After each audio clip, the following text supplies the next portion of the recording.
memang patut diselamatkan. Berkati firman-Mu, nyatakan isi hati-Mu bagi setiap kami.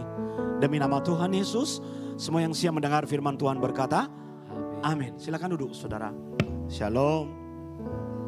Kita sudah sampai pada lilin yang ketiga, berarti Advent yang ketiga. Ya, kasih tahu kiri kananmu, selamat Advent yang ketiga. Ya, tinggal 1 minggu lagi kita sudah merayakan Natal. Selalu seperti Abuna jelaskan, Advent adalah masa persiapan hati. Itulah gunanya Advent saudara-saudara. Dan hari ini kita akan belajar dari orang-orang Majus. Minggu lalu kita sudah belajar dari gembala. Hari ini kita akan belajar dari orang-orang Majus.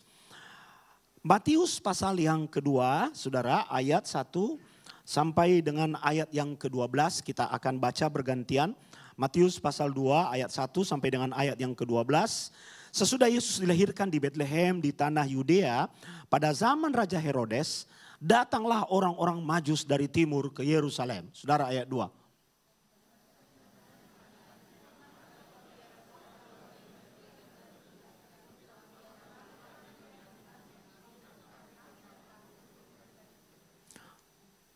Ketika Raja Herodes mendengar hal itu, terkejutlah ia beserta seluruh Yerusalem.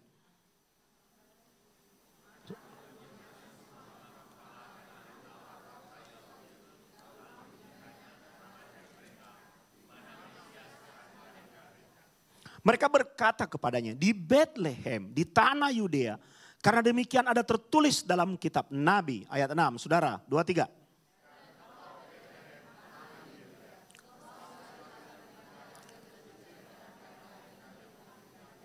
Karena daripadamulah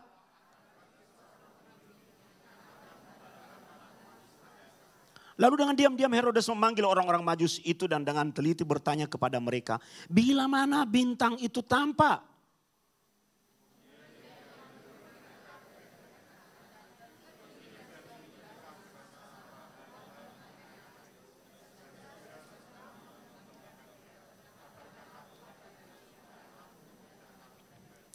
Setelah mendengar kata-kata raja itu, berangkatlah mereka dan lihatlah bintang yang mereka lihat di timur itu mendahului mereka hingga tiba dan berhenti di atas tempat di mana anak itu berada.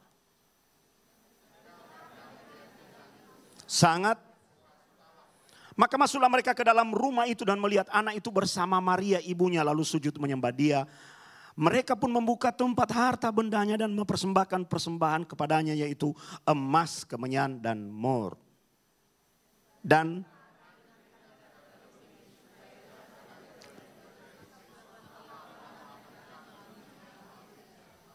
saudara, ada banyak cara Tuhan untuk membawa orang kepadanya. Dan Tuhan itu punya cara yang kreatif. Itu sebabnya kita tidak boleh memaksa bahwa harus begini Tuhan bekerja dalam hidupmu. Supaya kamu mengalami perjumpaan dengan Tuhan. Harus begini. Tidak, saudara. Dalam peristiwa Natal, center point-nya adalah Betlehem. Itu pusatnya, saudara-saudara.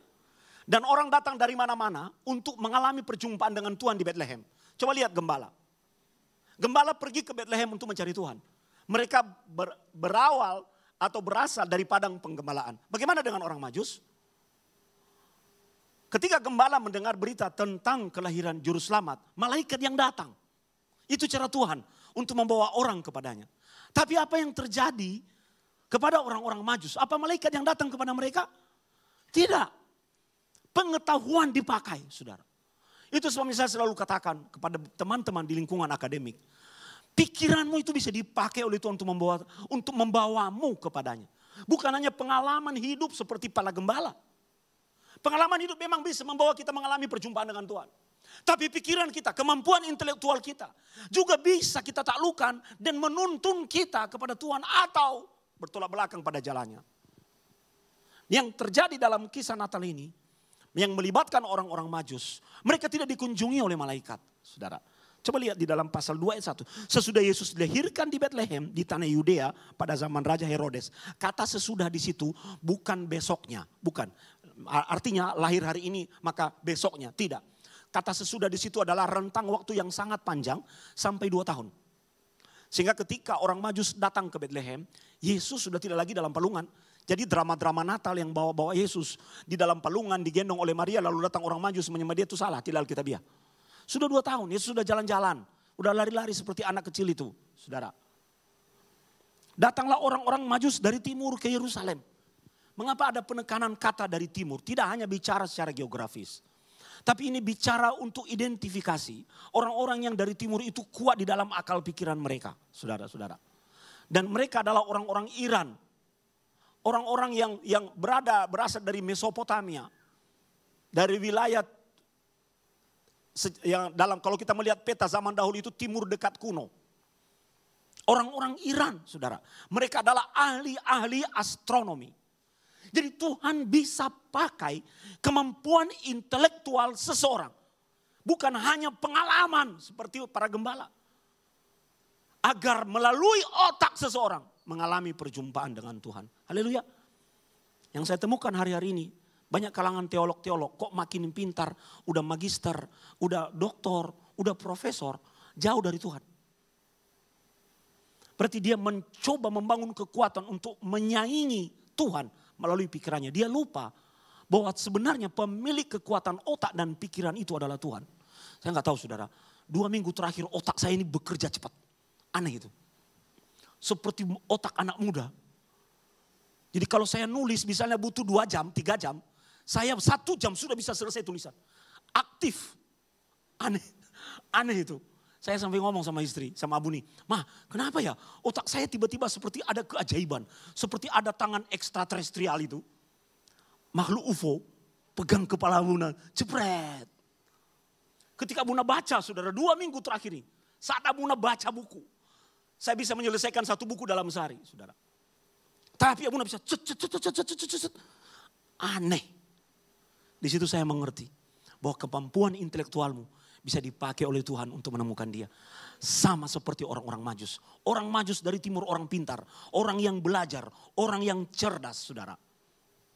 Dan itu adalah cara Tuhan untuk membawa setiap orang kepadanya. Tuhan bisa menggunakan berbagai cara apapun. Dan cara yang digunakan oleh Tuhan adalah selaras dengan siapa kita. Selaras dengan siapa kita. Gembala mengalami perjumpaan dengan Tuhan. Mereka orang-orang sederhana. Nggak ngerti kalau lihat bintang. Nggak ngerti kalau disuruh belajar astronomi. Pikiran mereka pendek. Mereka nggak cerdas-cerdas amat. Maka Tuhan menempuh jalan yang berbeda dengan mereka. Orang Majus, kalau mereka dihadirkan malaikat di depan mereka. Mereka mungkin menghabiskan waktu untuk menganalisis. Benar nggak? Gitu? Saking pintarnya. Maka Tuhan menggunakan cara yang selaras dengan siapa kita. Saat dia memanggil kita. Kalau Anda adalah bisnismen, Tuhan akan menggunakan segala hal yang ada dalam dunia bisnis untuk memanggilmu. Karena mereka orang-orang astronomi, Tuhan menggunakan perbintangan untuk memanggil mereka dan mengarahkan alat-alat itu kepadanya. Supaya mereka bisa menemukan Tuhan. Saudara, Tuhan memanggil kita itu berdasarkan kapasitas dan siapa kita. Maka kita tidak bisa menyamaratakan panggilan seseorang dengan orang lain. Haleluya, saudara. Tuhan, dia namanya Tuhan. Dia berkuasa untuk menggunakan segala macam cara untuk membawa orang kepadanya. Kadang dengan cara yang baik. Kadang dengan cara yang menurut kita terlalu keras. Memang ada orang-orang tertentu, saudara, ditampar itu gak sadar. Ada orang-orang tertentu harus ditendang bokongnya, dijorokin, diginiin. Pernah melihat itu dijorokin bokong? Nah kalau nanti kita coba di tangga itu, ya toh, dijorokin. Kalau digini-giniin gak mau. Ayolah, ayo. Atau dicubit gak mau. Ada orang-orang tertentu yang seperti itu. Maka marilah kita, saudara, mulai mengenali cara Tuhan memanggil kita untuk datang kepadanya. Center point-nya adalah Bethlehem. Haleluya, haleluya. Kalau cara-cara yang baik kita belum memberi respon. Tuhan akan menggunakan cara-cara yang tidak baik menurut kita. Tapi segala macam cara tetap baik menurut Tuhan. Dia bawa kita bangkrut supaya kita berbalik cari Tuhan. Mungkin dia hadirkan sakit. Dia izinkan kita sakit supaya kita datang berseru kepadanya. Tuhan punya banyak cara. Dan untuk orang-orang yang disebut sebagai orang Majus, Tuhan menggunakan bintang sebagai petunjuk bagi mereka. Saudara, yang kita kenal dengan nama bintang Bethlehem. Orang biasa tidak akan pernah mengerti istilah bintang itu. Tapi Tuhan menggunakan apa yang dimengerti oleh setiap anak-anaknya sebagai cara untuk membawa kita dekat kepadanya. Haleluya. Natal mengingatkan kita, ayo kesempatan kita datang ke Bethlehem. Para gembala bilang begini, marilah kita pergi ke Bethlehem. Haleluya saudara. Itu kita tidak perlu hadir ke Bethlehem di Israel sana. Tidak. Kita perlu mengalami perjumpaan dengan Tuhan. Dan itulah Bethlehem kita. Amin saudara. Itu bagian yang pertama. Bagian yang kedua saudara. Kenapa Tuhan mau menggunakan berbagai macam cara untuk membawa orang kepadanya? Karena kita memiliki dan Tuhan yang senang dicari. Tuhan itu senang dicari, saudara. Ada saat-saat di mana Abuna mematikan HP. Ini sekarang kalau misalnya dosen itu nyari atau mahasiswa nyari, HP-nya saya matiin. Bener. Kalau jemaat kan sudah tahu HP saya nggak bisa hubungi nomor Abuni. Iya toh? Oh, langsung saya respon.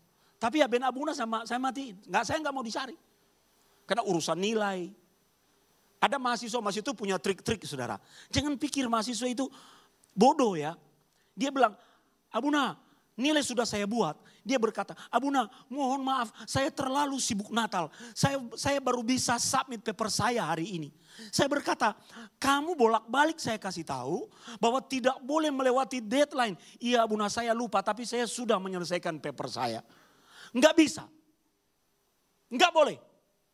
Tidakkah ada anugerah Natal buat saya? Ada. Keselamatan Tuhan berikan kepadamu. Tapi kamu tidak lolos mata kuliah saya. Kamu ngulang ketemu saya lagi tahun depan. Jadi mahasiswa itu punya trik-trik. Makanya setiap kali saya ngajar itu saudara. Saya berkata, ingatlah menjelang deadline saya tidak mau menerima alasan masuk rumah sakit. Lalu sibuk pelayanan, HP kena virus atau kena hujan, kebanjiran. Saya tidak mau terima alasan. Jadi siapkan tugasmu dengan baik. Dan saya matikan HP saya. Jadi dia gak bisa hubungi. Kadang-kadang mahasiswa saya blok. Saya balas, saya blok. Jadi dia gak bisa balas. Itu sifat manusia. Kalau dia merasa terganggu, dia tidak mau terhubung dengan siapapun. Tapi Tuhan tidak demikian. Amin. Seperti apapun kita mengesalkan hati Tuhan. Kadang-kadang kita kesal dengan sesama kita, dengan orang lain. Sebenarnya Tuhan bisa lebih kesal kepada manusia. Yang hanya datang kepadanya saat butuh. Yang hanya menghubungi dia kalau lagi menginginkannya. Yang hanya menjadikan dia sebagai Tuhan alternatif. Tahu Tuhan alternatif? Nanti kalau sudah tidak ada yang lain baru cari dia.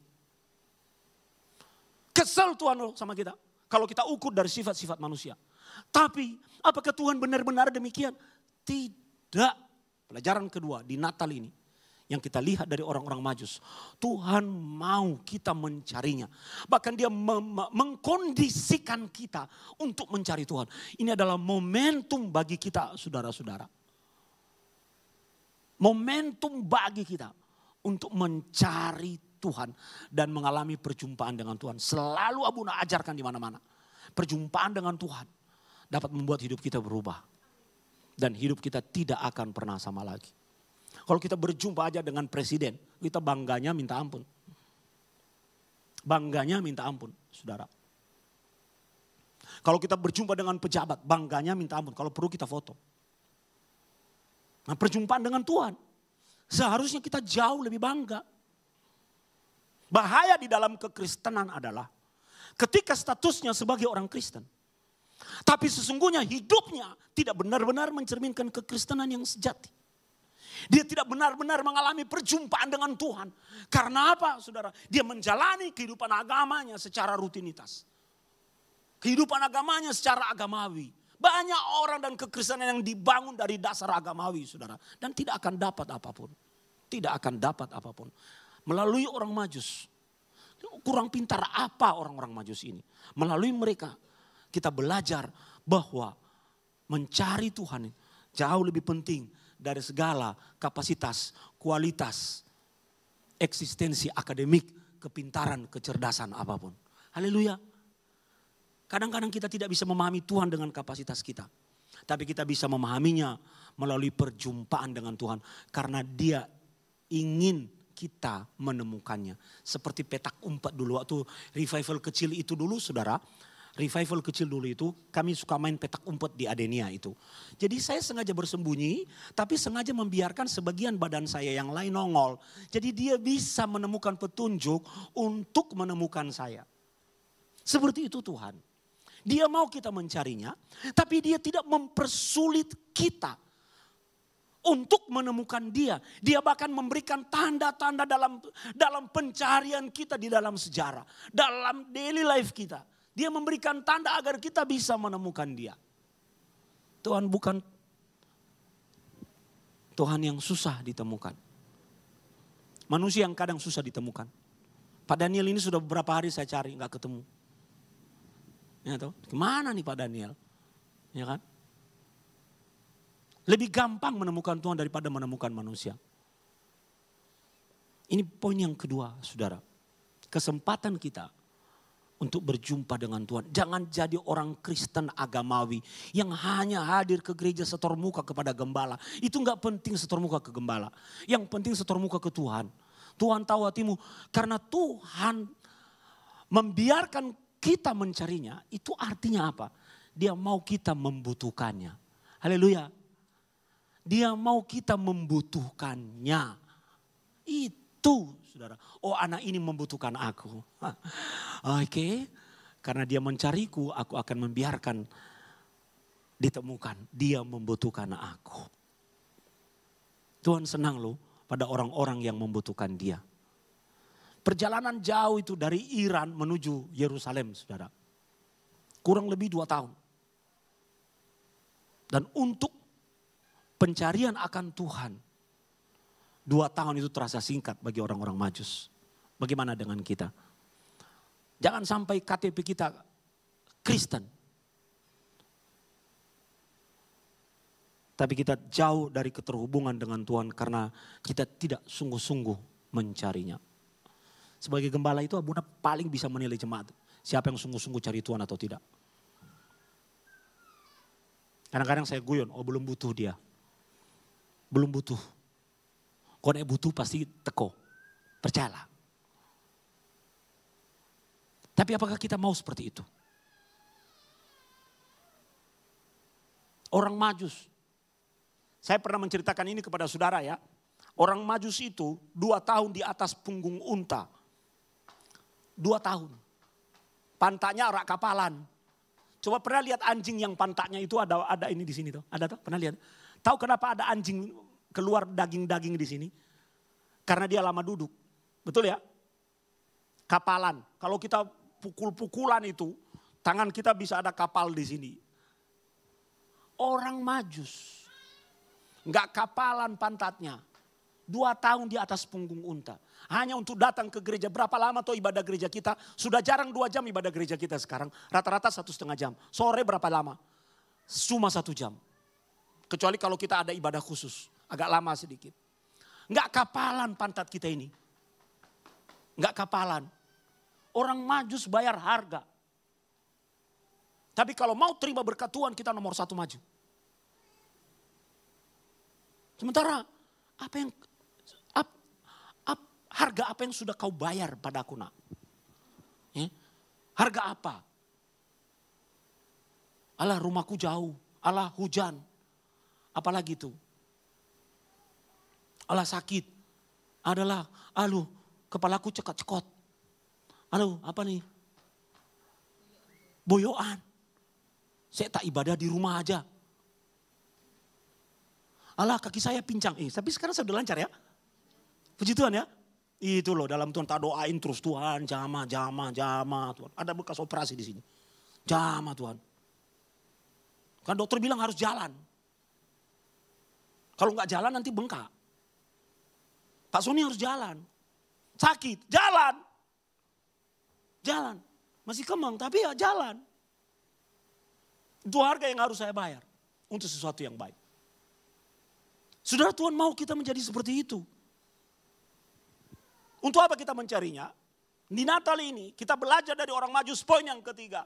Kita datang mempersembahkan sesuatu kepadanya. Mungkin Anda berkata, Pak Sony, Abuna, gembala tidak datang bawa sesuatu. Ini bukan material saudara. Gembala datang membawa hati. Orang Majus datang membawa persembahan karena mereka memiliki tradisi dari timur dekat kuno itu. Bahwa kalau menghadap raja harus ada upeti. Nah, apa maknanya bagi kita? Poin yang ketiga, di Natal ini. Mari kita mulai merenungkan. Setiap kali kita menghadap Tuhan, apa yang bisa kita bawa kepadanya. Jangan pernah bawa kepada Tuhan roh ngantuk. Amin. Kadang-kadang Abuna itu kalau turun dari mimbar ya saudara. Sebentar. Saya lihat apa poin berikutnya dulu supaya nanti saya nggak bolak-balik ke atas. Kadang-kadang kalau Abuna turun dari mimbar, saya dekatin yang ngantuk-ngantuk yang saya datang di sampingnya. Haleluya. Jadi dia mau nguap, itu ada pernah saya kerjain jemaat, mohon maaf saja. Pendeta juga manusia. Jadi Abuna ngerjain jemaat, begitu dia nguap, saya datang. Jadi dia sakit loh, nguap ditahan itu, sakit enggak? Apa yang kita bisa bawa kepada Tuhan? Gitu. Ngantuk. Apa yang bisa kita beri kepada Tuhan? Apa sih? Harta kita, pikiran kita, hati kita. Jangan sampai hanya badan kita yang ada di sini. Tapi setelah ini pikiran kita merajalela. Atau pikiran kita merajalela. Nanti aku tak makan apa ya? Bakmi. Atau B2. Atau soto. Saudara. Soto. Itu contohnya ya. Kalau kita lagi meeting. Siska sama Joni menghilang. Itu pasti nyoto. Tapi mereka balik lagi ke gereja sih. Kalau menghilang itu nyoto itu. Atau teh manis atau es teh. Kita sudah tahu itu. Saudara, dalam rumah Tuhan. Kita harus memutuskan hubungan kita dengan dunia luar. Dan fokus pada Tuhan. Cuma 1,5 jam. Kita berikan hati, pikiran dan perhatian kita. Makanya suami-suami, kalau istrimu lagi ngomong, ya, misalnya ya, supaya kita bahagia dalam hidup itu. Abuna selalu ngajar begini. Pa, ya. Lihat mata istrimu. Ya ma. Yes. Beri perhatian. Beri perhatian. Jangan dia ngomong di sana, telingamu di sini. Pak, yuk. Apa? Saya gitu gak? Yang ngerjain Abuna itu. Iya tahu. Perhatikan. Tuhan kalau lagi kepada Tuhan itu, maka hati pikiran kita harus kepada Tuhan. Harus fokus, urusan makan nanti. Ingat ketika orang Majus cari Tuhan, petunjuk mereka itu bintang. Ketika mereka fokus pada bintang, perjalanan berapa ribu kilometer selama 2 tahun mereka tidak tersesat. Karena mata mereka selalu fokus. Fokus. Itu yang menuntun. Tapi ketika mereka mulai mengalihkan pandangan mereka dari bintang dan bertanya kepada orang. Di mana? Bethlehem dengan Yerusalem itu jaraknya 15 kilometer. 15 kilo. Dekat sekali. Mereka tidak bisa langsung ke Bethlehem. Mandek di Yerusalem. Jadi sebelum masuk Bethlehem ke Yerusalem dulu saudara. Mandek di Yerusalem. Mereka tidak lagi lihat ke atas, lihat ke bawah. Di manakah dia? Mereka bertanya kepada manusia. Maka akhirnya mereka tersesat di istana Herodes. Tersesat. Banyak orang tersesat hari-hari ini. Karena bertanya kepada manusia. Di saat Tuhan berkata fokus kepadaku, dia mengalihkan pandangannya kepada yang lain. Saya percaya yang namanya the power of focus ini milik ibu-ibu. Ya, the power of focus itu milik ibu-ibu dibanding bapak-bapak. Kenapa? Kalau ibu-ibu sudah naksir sebuah barang, entah di toko online atau di etalase toko, wah hatinya, pikirannya udah di situ terus. Wah kalau udah lihat tas atau lihat baju, udah pingin terus dia the power of focus. Menurut saya loh, itu menurut tafsiran Abuna. Kalau udah pengen fokus di situ. Juga kekuatan fokus itu ada dimiliki oleh orang-orang yang sedang jatuh cinta. Wah, ketika dia lihat nanti gadis yang dia cintai, dia belum lihat, dia batin. Dalam nama Yesus tolong buat kepalanya melihat saya. Begitu dia lihat, padahal ada lalat di situ, dia gini. Dia yang kira, oh dia lihat saya. Oh itu jodohku Tuhan. The power of focus. Segala sesuatu yang Anda kerjakan dengan fokus itu memang berhasil. Amin. Amin. Ingat kita tidak bisa menangkap dua kelinci sekaligus. Gak dapat dua-duanya. Tapi kalau Anda fokus mengerjakan sesuatu, Anda akan berhasil. Manajemen mengajarkan kita hal yang seperti itu. Demikian juga kita mencari Tuhan. Marilah kita ke Bethlehem. Ada lagu itu. Marilah kita ke Bethlehem. Na na na na na na na na na na na. Saudara, kalau Bethlehem adalah tujuanmu, jangan terganggu di pinggir jalan pada segala sesuatu yang lain, supaya fokus dan engkau tiba pada tujuanmu. Cita-cita yang baik adalah cita-cita di mana kita mengarah seperti anak panah di tangan pahlawan, tidak terganggu kiri dan kanan, fokus pada tujuan. Tuhan akan membawa hidup kita. Tuhan akan membawa hidup kita. Ada satu orang teman konsultasi pada Abuna, dia berkata, tolong doakan saya. Kenapa? Bisnisku gagal terus. Lah kamu ya pindah-pindah. Belum berhasil di bisnis ini, pindah di sini. Belum berhasil di sini, pindah di sini. Belum berhasil di sini, pindah di sini. Lah piye caranya berhasil? Semua itu butuh waktu. Benih aja butuh waktu untuk tumbuh kemudian berbuah. Banyak orang gagal itu. Dunia mengajar kepada kita tidak fokus, tidak dapat apa-apa. Seperti halnya dengan Tuhan. Tidak fokus kepada Tuhan, tidak akan pernah dapat apa-apa. Pikiran kita teralihkan. Poin yang ketiga, demikian saudara. Tuhan ingin kita datang bukan hanya mencarinya. Fokus kita kalau Tuhan adalah menyembahnya. Menyembahnya. Dan penyembahannya bisa dilakukan ketika kita berada di depannya. Dan yang terakhir, saudara-saudara, pemain musik maju ke depan.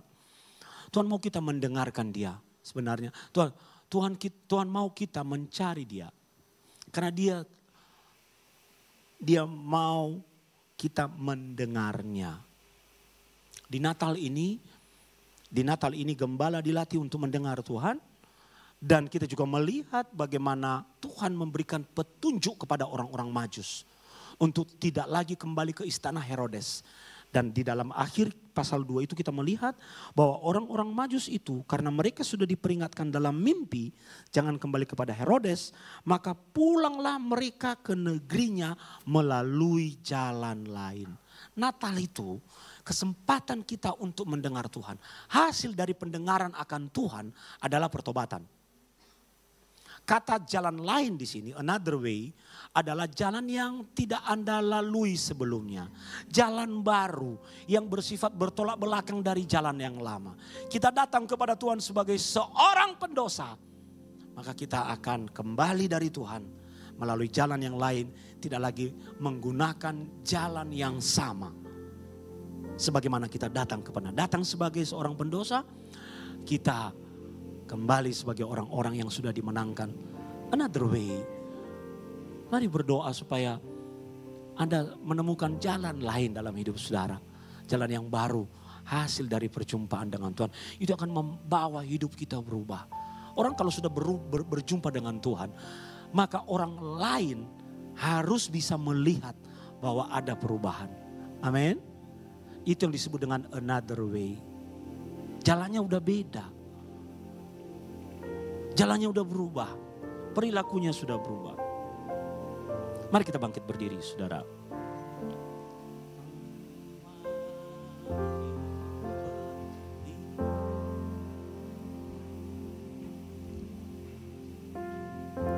Natal adalah kesempatan kita berkumpul di Bethlehem.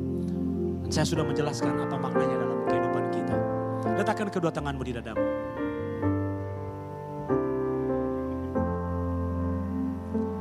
Hai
Kita berikan tepuk tangan.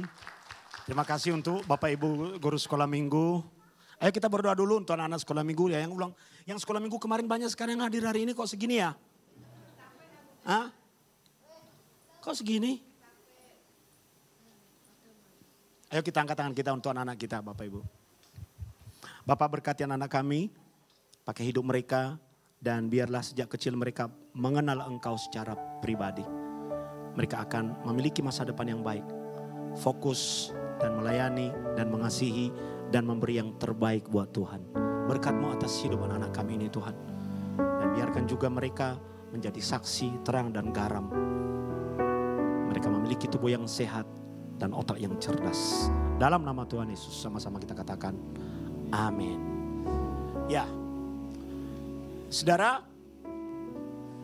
keren gak baju Puna? Keren ya? Jadi highlight kita tahun depan, living in goodness of God. Hidup dalam kebaikan Tuhan. Kita membuat kaos ini sementara dalam 3 ukuran S, M, dan L. Yang Abuna pakai ini L. Jadi nanti silakan hubungi dengan Aurel kalau mau pesan.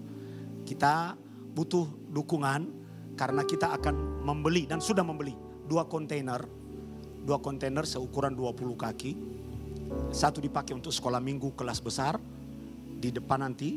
Dan satu dipakai kita taruh di samping untuk kelas minggu sekolah kecil. Atau digantikan dua-duanya. Dan kontainer itu bukan hanya kontainernya. Jadi kita taruh AC, kita ubah, kita potong, taruh kaca, pintu, jendela. Dan di dalam diberikan plafon, listrik. Dipakai lantainya kita ubah. Dan kita akan menggunakan dana dari penjualan kaos ini untuk mensupport kebutuhan kita untuk kontainer tersebut. Jadi silakan nanti yang hanya 125 piece. Ini highlight kita tahun depan. Saya percaya Abuna mendapat visi dari Tuhan bahwa di sepanjang tahun depan itu kita akan berjalan dari satu kebaikan kepada kebaikan berikutnya. Haleluya, saudara. Itu yang pertama. Yang kedua, Abuna sekali lagi berterima kasih atas segala bantuan, dana, tenaga yang diberikan untuk semua kegiatan kita, rangkaian mulai dari lansia, lalu nanti sore ada youth. Bapak Ibu walaupun youth tetap hadir ya, itu adalah ibadah kedua, ibadah sore yang dibuat untuk dan dalam framing youth. Jadi siapa yang hadir nanti sore adalah youth. Walaupun Bapak Ibu sudah beruban, itu adalah youth. Oke, Pak Daniel siap? Biasanya Bu Lili yang suka hadir sore, Pak Daniel tidur. Ya, lalu untuk kemarin acara sekolah minggu berjalan dengan baik. Kita juga mengundang orang-orang luar untuk menikmati berkat Natal bersama-sama dengan kita. Lalu tolong ditampilkan lagi tanggal 22. Tanggal 22 hari Minggu jam 5 sore tolong didoakan agar kita bisa melaksanakan acara dalam cuaca yang baik. Tidak ada hujan. Amin saudara-saudara ya. Ada konser, mereka sudah berlatih ya. Nanti dari siang mereka akan gladi bersih di tempat ini. Tempat ini akan sangat penuh. Oleh sebab itu pastikan Bapak Ibu datang tepat waktu. Supaya jumlah kita, kursi di gereja kita ini hanya 250. Dan itu pun sudah sangat sesak. Tanggal 22 kita akan merayakan Natal bersama-sama. Jam 5 sore. Usahakan Bapak Ibu sudah hadir paling lambat 15 menit sebelumnya. Sudah ada di tempat. Dan tolong makan dulu dari rumah walaupun nanti panitia memberikan snack ya. Atau nasi. Ya tapi makan dulu dari rumah. Karena mungkin acaranya 2-3 jam. Nasi baru dibagi nanti setelah selesai ibadah. Doakan cuacanya, doakan semua acaranya. Para pemain orkestra itu kan tidak semuanya anak Tuhan. Dan juga mungkin mereka anak Tuhan tapi jauh dari Tuhan. Jadi doakan mereka hadir di sini mengalami perjumpaan dengan Tuhan. Amin. Mereka ketika hadir pada waktu tahun lalu ya. Ulang tahun gereja kita. Mereka sudah melayani di mana-mana ke luar negeri. Dan mereka menemukan sesuatu yang berbeda. ketika mereka hadir melayani di gereja kita. Mereka melayani di gereja lain, mereka bersaksi. Dan ketika mereka ditawarkan, kita melayani lagi di gereja Pak Sony. Mereka senang loh saudara. Mereka mengalami sesuatu. Nah bukankah itu cara Tuhan untuk menjadikan gereja kita menjadi berkat juga buat mereka. Haleluya. Jadi doakan acara ini. Lalu juga nanti ada acara perayaan Natal kita tanggal 25 Desember. 25 Desember, tolong jadwal Natal.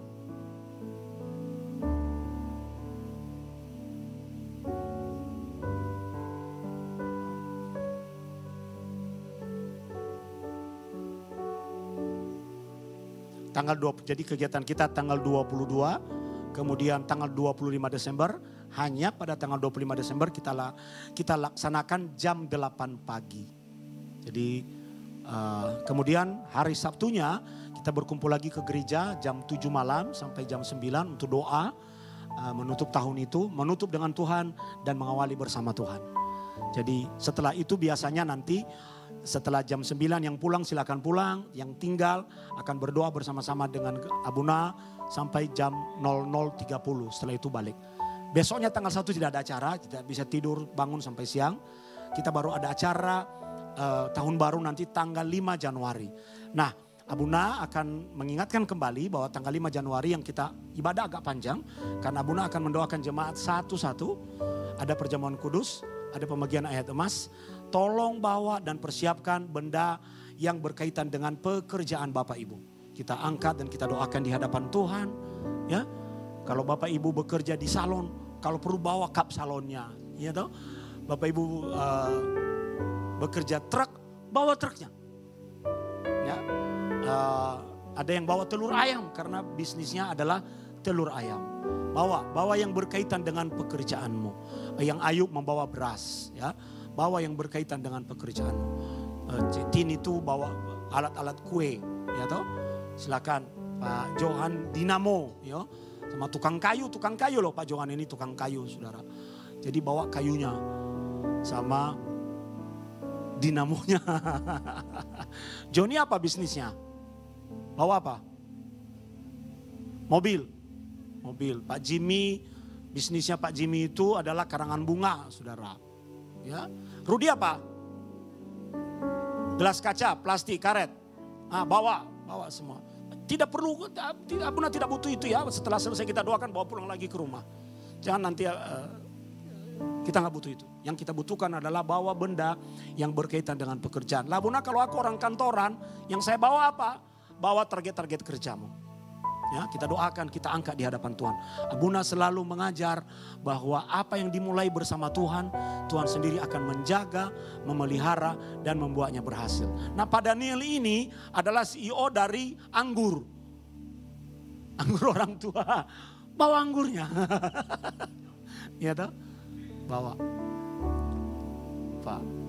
Kalau Anda tukang masak, bawa apa itu? Kualinya. Saat sendok-sendoknya kita angkat di hadapan Tuhan. Tidak apa-apa. Itu tindakan profetik. Kita minta berkat Tuhan turun. Dan Abuna sampai dengan bulan ini menerima kesaksian bahwa apa yang didoakan di awal tahun, Tuhan menggenapinya. Walaupun agak jauh ya bulan Desember. Ya tidak apa-apa. Itu cara Tuhan untuk menjawab kita. Amin. Bagi yang belum dijawab tahun lalu, kita berdoa agar Tuhan jawab lagi di tahun depan. Amin. Tuhan selalu punya waktu terbaik untuk anak-anaknya. Itu agenda kita, saudara. Tolong jaga kesehatan bagi yang pergi keluar kota, berlibur, tolong pamit kepada Abuna. Lalu kalau Anda tinggal di perumahan, pamit kepada Satpam, jaga rumahmu dengan baik, titip rumahmu, ya, matikan semua PLN, matikan gas, cabut dari tempatnya. Jangan biarkan ada charger HP yang tertancap dengan on, harus dimatikan. Beritahu kalau sudah balik kembali. Itu saja tambahan pengumuman dari Abuna. Lalu di tengah-tengah kita ada satu leader gitu Sisi yang akan pindah kerja sementara dari Semarang ke Bandung. Tuhan mempromosikan hidupnya dan sementara hanya kadang-kadang berjemaat kembali ke sini, tapi akan lebih banyak di Bandung selama 3 tahun ini, saudara. Ya saya tidak tahu, Tuhan yang memiliki waktu terbaik. Jadi jangan bertanya-tanya nanti di mana mereka, kok nggak kelihatan lagi. Lebih baik mereka sendiri yang ngomong di depan kita. Silakan Pak Ferdi, Ci Inge. Ya, Ci Inge ini adalah pendoa kita dari sejak di Ruko, saudara. Dari sejak di Ruko, pendoa. Ya, tapi ya kalau itu yang Tuhan, doa bisa dari mana saja untuk menopang J2CC. Agak sedih Abuna, tapi ya saya percaya berdoa dari mana saja kuasanya tetap sama. Jadi Bu Inge kalau tidak, Ci Inge ini kalau tidak sakit, tidak berdoa, tidak datang ke gereja. Pokoknya itu aja. Dan dia tidak pernah sakit. Jadi itu aneh itu. Kecuali kalau mereka pergi keluar kota karena anak-anak mereka dan menantu tinggal di Jakarta. Baru izin, Abuna besok nggak datang ke gereja ya, atau tidak ikut doa. Tidak pernah absen, saudara. Dan saya melihat keluarga ini, anak cucu menantu mereka diangkat oleh Tuhan. Karena kami melihat, Abuna dan Abuni itu melihat, saudara. Jadi ini kesaksian buat kita. Lalu suatu kali di dalam jam doa, Pak Ferdi datang kepada saya. Dia udah mulai bilang, aduh saya mau ngomong apa ya. Oh, kenapa? Ngomong aja.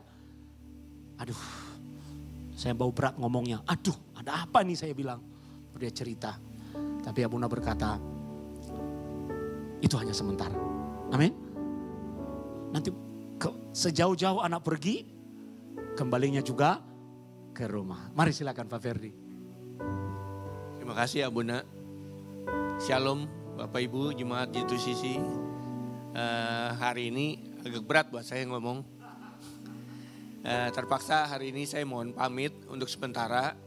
Karena saya ada tugas di kota lain gitu. Saya akan sementara di Bandung. Jadi agak berat saya dengan J2CC untuk meninggalkan J2CC ini. Terus terang hidup kami berdua, sekeluarga, semua karena kemurahan Tuhan. Karena anugerah Tuhan kami bisa sampai seperti ini. Susah nih ngomong.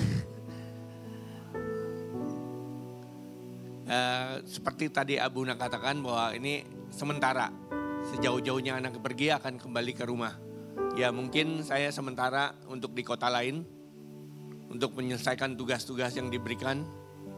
Saya nggak tahu tapi berapa lama Bunda.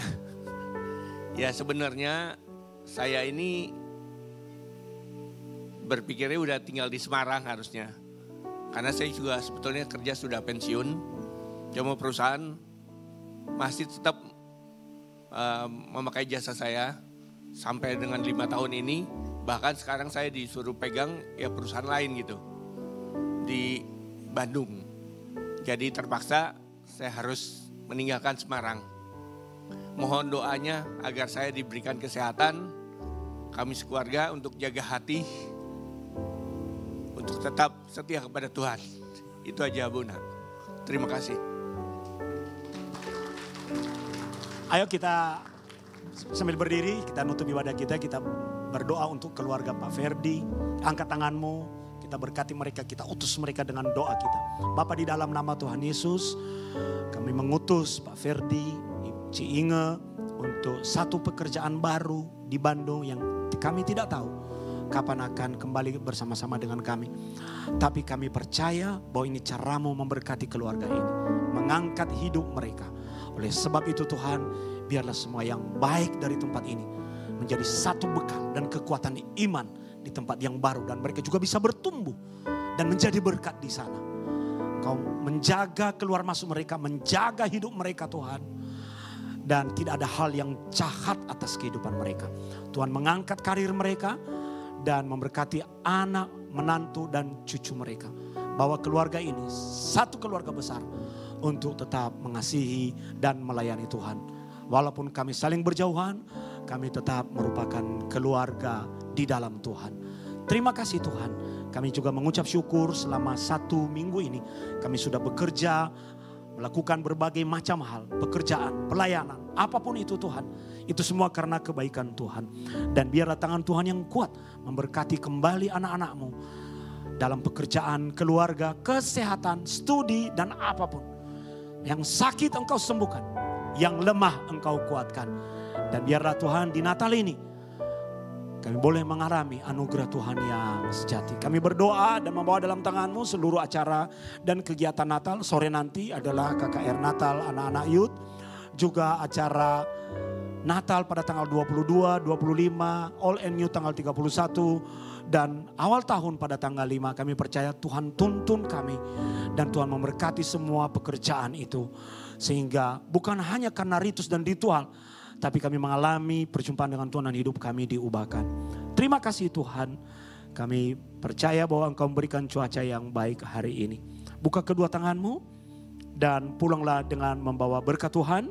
Yevarecha Adonai ve'yis mereka. Tuhan memberkati engkau dan melindungi engkau. Jair Adonai panaf elecha ve'yichunecha. Tuhan menyinari engkau dengan wajahnya dan memberi engkau kasih karunia. Disah Adonai panaf elecha ve'yashim lecha shalom. Tuhan menghadapkan wajahnya kepadamu di dalam shalomnya. Yang menerima berkat Tuhan berkata, amin.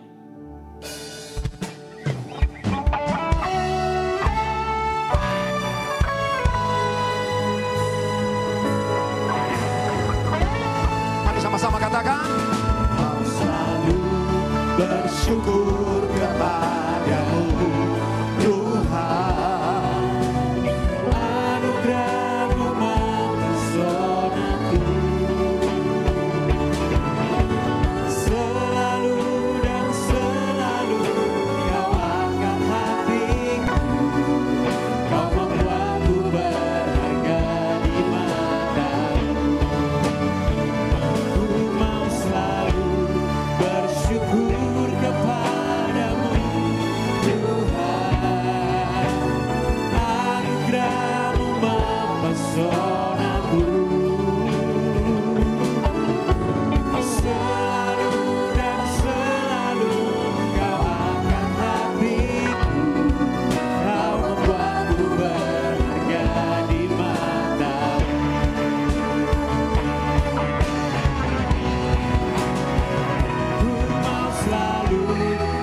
Syukur kepadamu Tuhan, anugerah-Mu mempesonaku.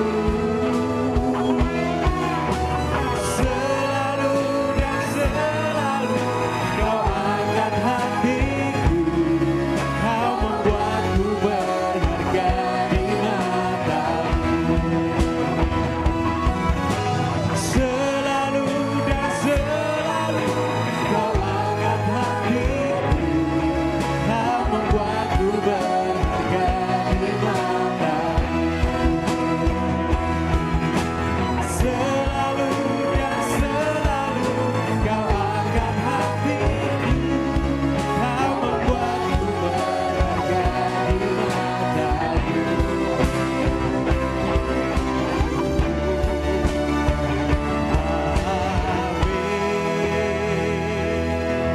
Silakan duduk, silakan ambil saat teduh.